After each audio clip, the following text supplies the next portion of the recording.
Hello everyone, thanks for joining us. So happy you are here for another informative edition of Jamaica Magazine. I'm your host, Theodore Henry. Inside today's pages, we'll explore inflation targeting with the Bank of Jamaica and learn about the government's efforts to strengthen the cultural and creative industries. Stick around for these and much more. Thereafter, some important messages and the news of the day. There are two weather systems This developing. is going to become hurricane. The storm right now has winds of 100. Met Service has issued a number of warnings. There are a number of terms associated with the Atlantic hurricane season, but how many of them do you really understand? Let's talk weather. Waters of the Atlantic remain very warm. This is going to be a monster storm. First, hurricanes, storms, and depressions are all types of tropical cyclones. A tropical cyclone is a system of winds with a warm core that originates over tropical or subtropical waters, for example, the Atlantic Ocean. Based on the wind speed associated with the system, cyclones are defined as follows. Tropical depression, a system which has winds moving up to 63 kilometers per hour. A tropical storm has wind speed up to 118 kilometers per hour. And a hurricane is a northern hemisphere cyclone with wind speed starting at 119 kilometers per hour. Hurricanes are rated categories 1 to 5. Relating to hurricanes, the eye is the center of the system, usually the calmest area in terms of winds. The eye wall is the area surrounding the eye and is characterized by intense winds. As soon as a significant system develops, the Met Service will take steps to inform the public. The terms that will be used include an advisory. This is any official information issued by tropical cyclone warning centers. It speaks to location, intensity, and the movement of the system, as well as any precaution that is to be taken.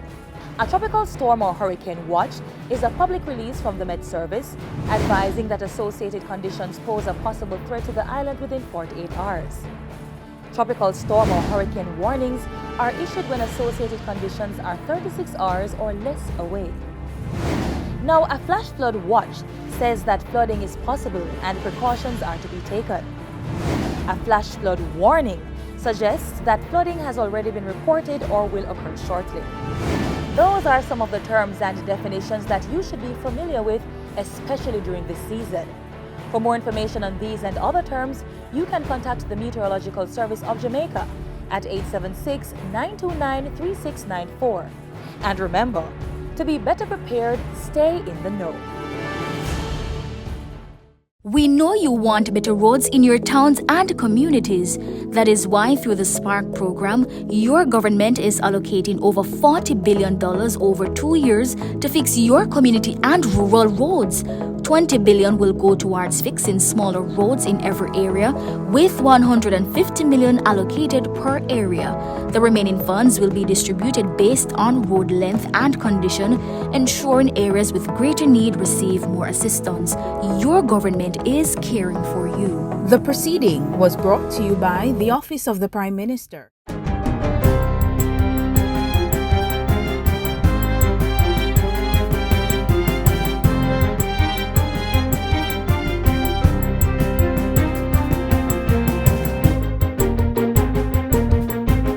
Good day, I'm Twyla Whelan and this is your JS News for Monday, July 1, 2024.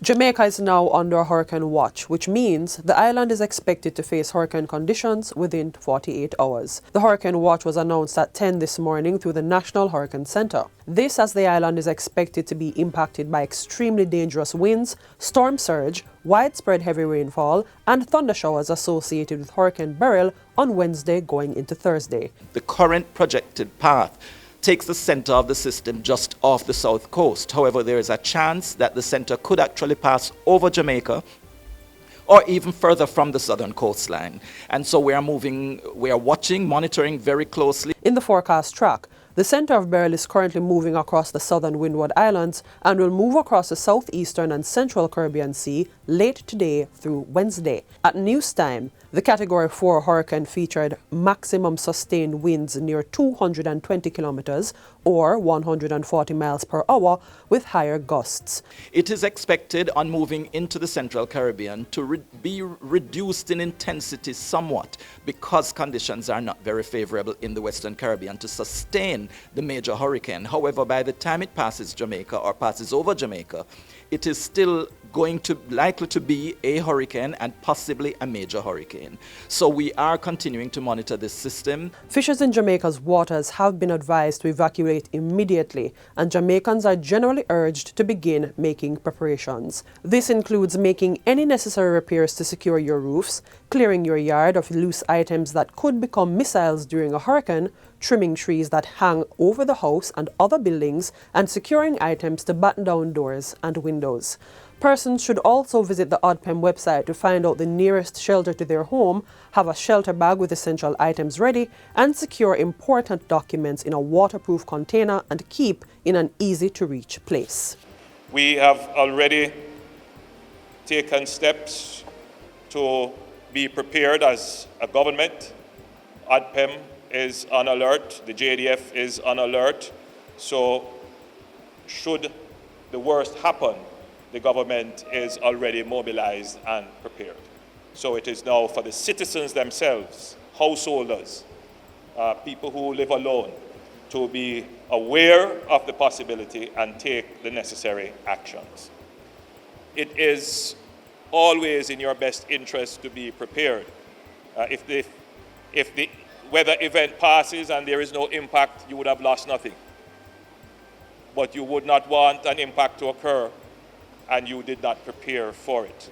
In other news, the National Water Commission, NWC, has commenced work on the Brownstown to Retreat pipeline project in St. Anne. Prime Minister Andrew Holness was on hand for the recent groundbreaking ceremony to kickstart the work that is slated for completion within 3 months. The 4-kilometer pipeline project, budgeted to cost $29 million, will give more than 1,500 residents access to piped water. The Minard well will also be refurbished at a cost of $60 million to supply 2 to 3 million gallons of water per day. Prime Minister Andrew Holness says the well will be instrumental in channeling water to the communities of Enfield, Lindale, Retreat, and Brownstown. The government has a commitment to bring water based upon our policy to every single Jamaican. And I give the commitment to all my Jamaican people who don't have water that we are working tirelessly to make sure that water can come to your home as well. Minister with responsibility for water, Senator Matthew Samura, had good news for St. Mary residents. Each system that you invest in assists the other system. It is why we are nearing completion on our plans, and we expect to break ground later this year, Prime Minister, on the new wells at Jordan in central St. Mary. Now, this will supply some 30,000 people in St. Mary. Persons to fill key leadership positions at the Western Children and Adolescent Hospital have already been identified, and the Ministry of Health is reviewing a comprehensive staffing plan for the facility. Portfolio Minister Dr. Christopher Tufton provided this update at a recent press conference in Montego Bay. He says these positions include the CEO and Deputy CEO, as well as the Senior Medical Officer and the Director of Nursing Services. So, we have 4 very important positions that have already been filled. And they will now, working with the CEO of Cornwall Regional and others that they will pull on a committee on a needs basis, will now take this workforce plan once it is fully signed off on, and we will devise a strategy to now recruit and to activate or populate that workforce plan. Minister Tufton says an estimated 1,208 persons will be needed to staff the hospital. He reveals that the CEO of the Cornwall Regional Hospital will have overall management responsibility for both that facility and the Western Children and Adolescent Hospital. The Deputy CEO will have oversight for the Children and Adolescent facility. The new 220-bed hospital, which is expected to open in June next year, will serve as a center of excellence, providing a continuum of care for the population from birth to 17 years old. The comprehensive review of the Road Traffic Act and regulations, which is now underway, has identified several key considerations for modification.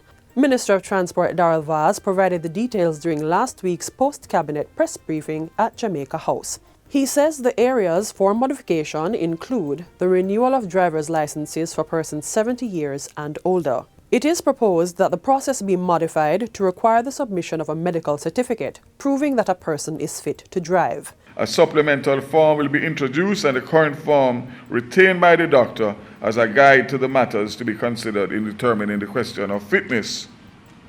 Adjusting the applicable fees to be less than the amount charged for a 5-year renewal. This amount will be contingent on the lifetime of the driver's license of the elderly.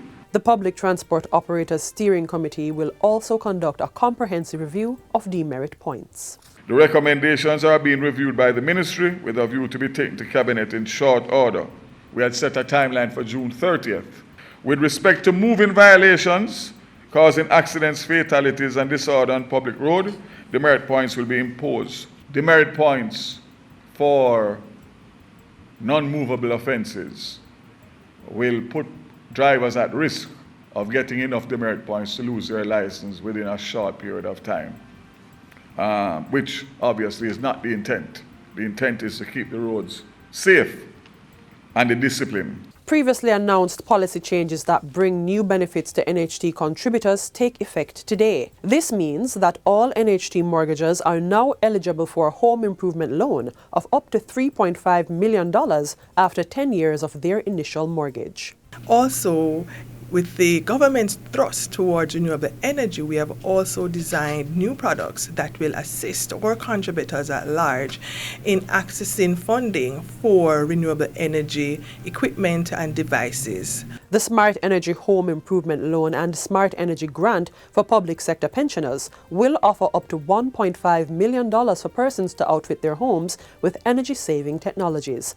Another new benefit is the Home Starter Program, which will allow younger contributors to buy into the schemes offered by the NHT. So what NHT has done is for particular schemes, we have identified projects where we will allow more young persons to buy into those schemes with the opportunity to sell it back to the NHT without losing their benefit. Other contributors will benefit from a young adults program through which the NHT will reserve at least 10% of its housing solutions for contributors under 35 years old. Along with these changes, the NHT is extending support to micro, small and medium-sized enterprises, MSMEs, and charitable organizations under its Contribution Amnesty Program. Eligible entities with a staff complement of 50 persons or less and/or annual earnings under $425 million can settle outstanding contributions with waived penalty interest.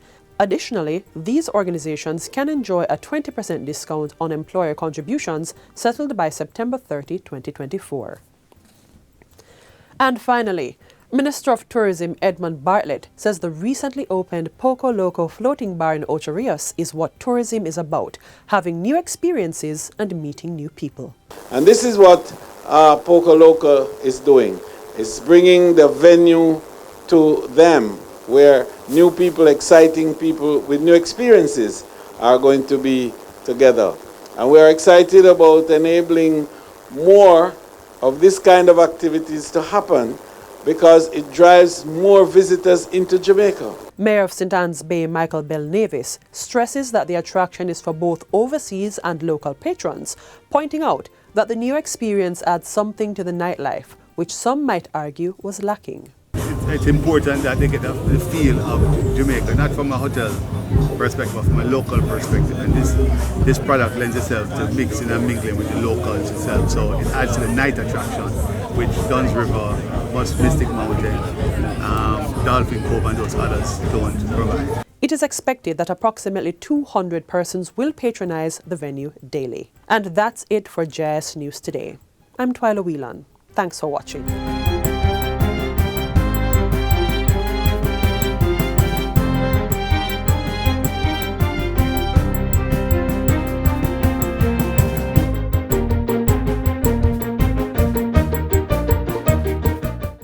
Apply to the Heart NSTA Trust.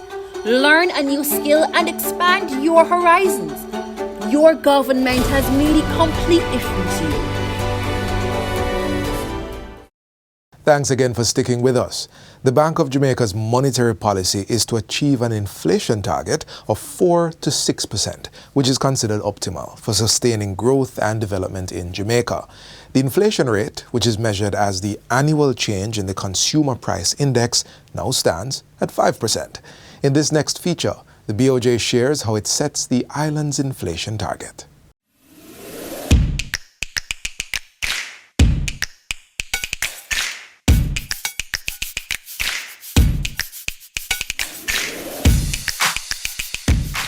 Hello, I'm Elan, and thanks for joining me on Inflation Watch, where Bank of Jamaica highlights the factors that influence price movements in Jamaica.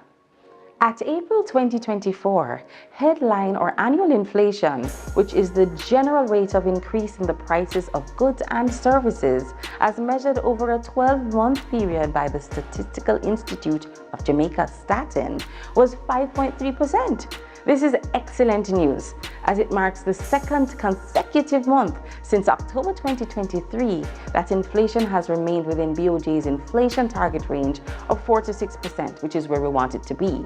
Inflation at April 2024 was primarily driven by increased prices for fruits, as well as more expensive cereal and cereal products, including cornflakes, biscuits, and other pastries. This was partly offset by a decline in vegetable prices.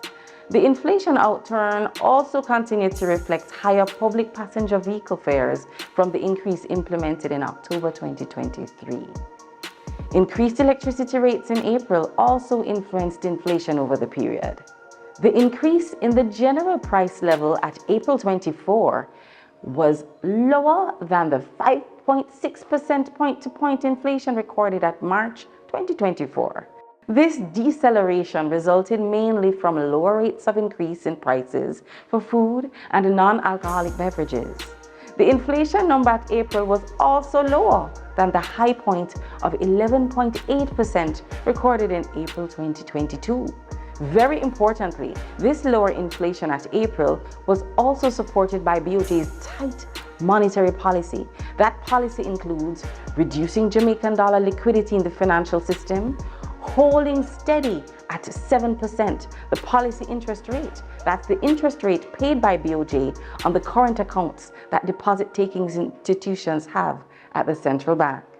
And 3, maintaining a relatively stable foreign exchange rate, which in turn continued to reduce the impact of imported inflation. Now that you are up to date on the factors that influenced the inflation rate at April 2024, let's check in with my co-host BJ. He will tell you how information about prices is collected to measure inflation. What's up? BJ in the house. I always want to say that. So, inflation is a measure of how your cost of living is changing. When Statin want to measure cost of living changes, they collect prices for things like rice and chicken because those prices tell what your cost of living is. How they collect those prices to measure inflation? Prices for things like petrol and farm produce are collected 2 times a month because of their sometimes unpredictable price changes. Other prices like school fees, they collect every 3 months. Prices for other goods and services are collected once a month in all 14 parishes in the island, which they break down into 3 regions: Greater Kingston Metropolitan Area, other urban centers, and rural area, so they can measure inflation for all Jamaica and by region. Collection of prices is focused in areas where people do most of their shopping and spend money on services. So, if most people in Kingston buy at Carnation Market or at Charles Garden Market in Montego Bay, prices are collected in those places for the items in the CPI basket that we talked about the last time. Statin ensures that the price recorded is for the same amount of goods or services all the time. You know, a bakery might cut the size of bread from 2 pounds to 1.5 pounds, but the price in the CPI must always be for a 2-pound bread. If you buy something on sale, it is a sale price that is used.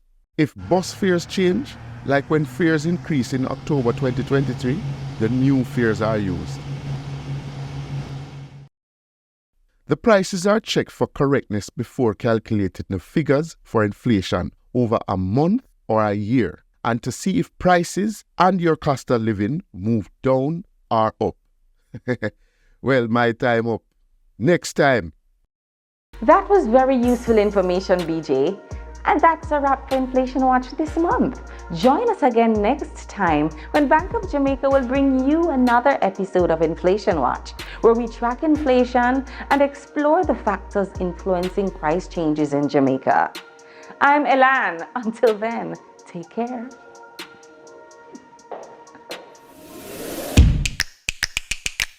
Join us next month on Inflation Watch to see what the inflation number will be.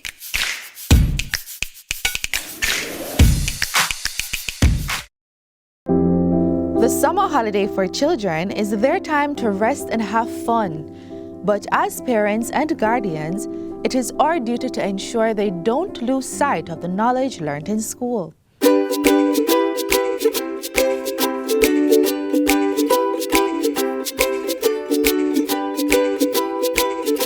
Here are some tips to help keep your little ones entertained while at home.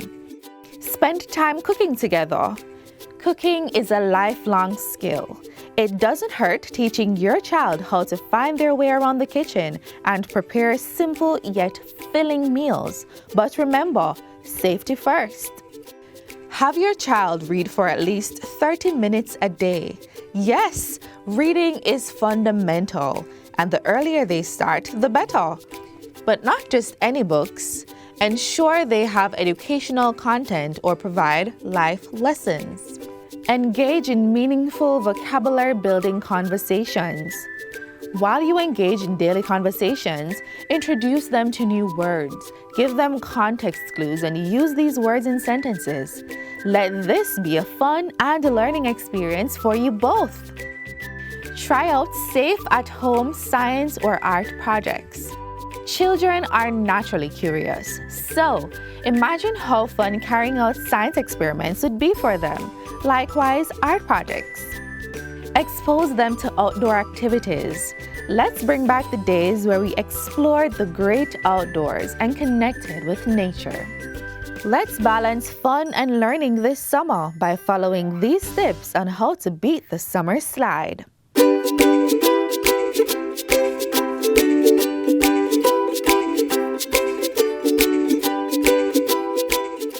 Government has embarked on a strategy to promote growth of the cultural and creative industries and increase its contribution to the gross domestic product, GDP. In our next feature, we're examining measures to develop and improve financial gains from the cultural and creative industries.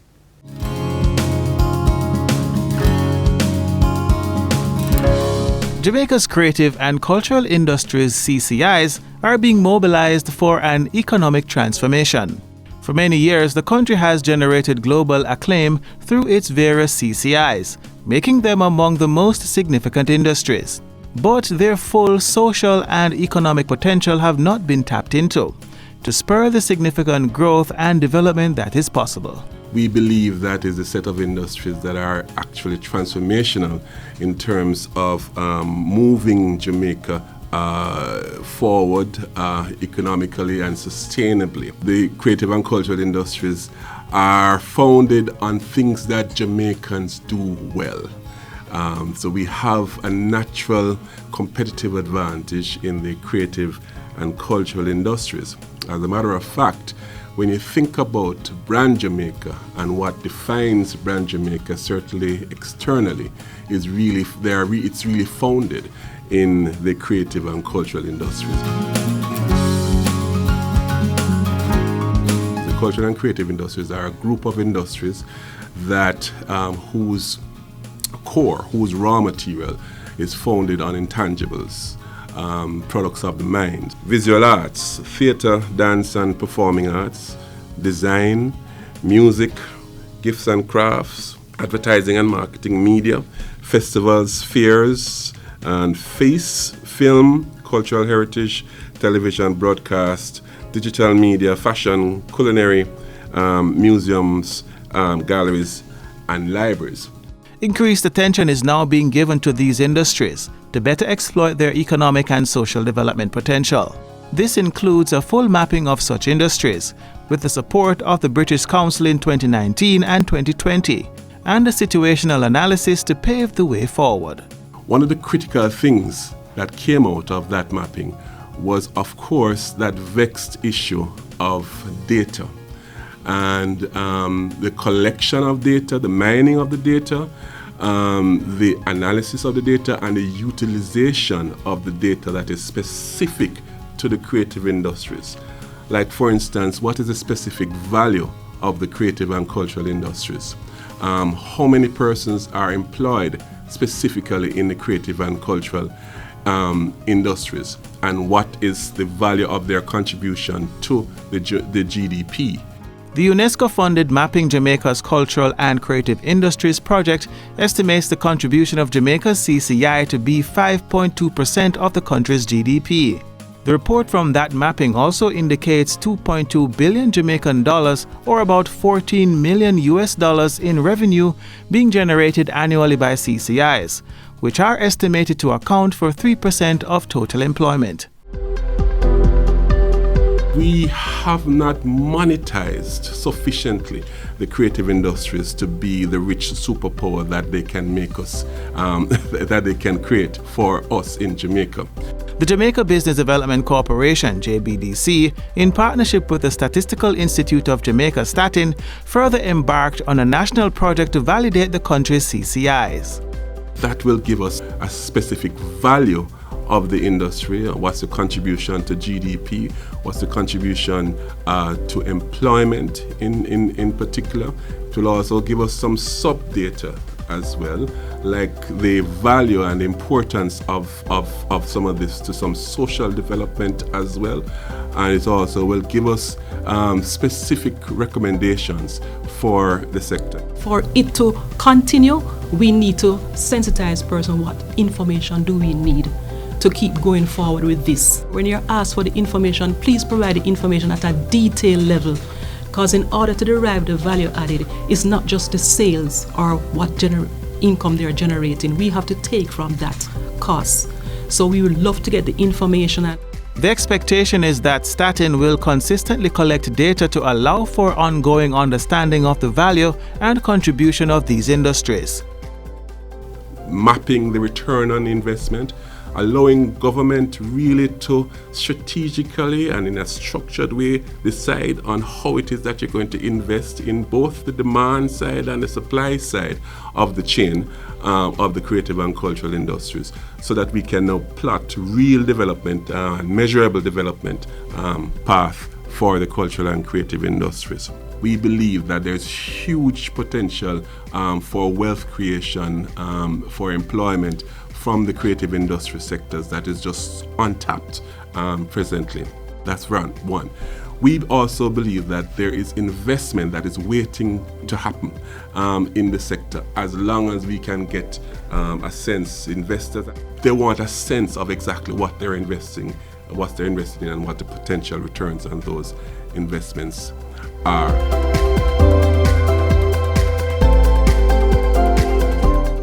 Our half-hour journey through the pages of Jamaica Magazine ends right here for today. But please, join us again tomorrow on this station for more news, features, and information you can use. In the meantime, visit our website, jis.gov.jm, for this and other offerings.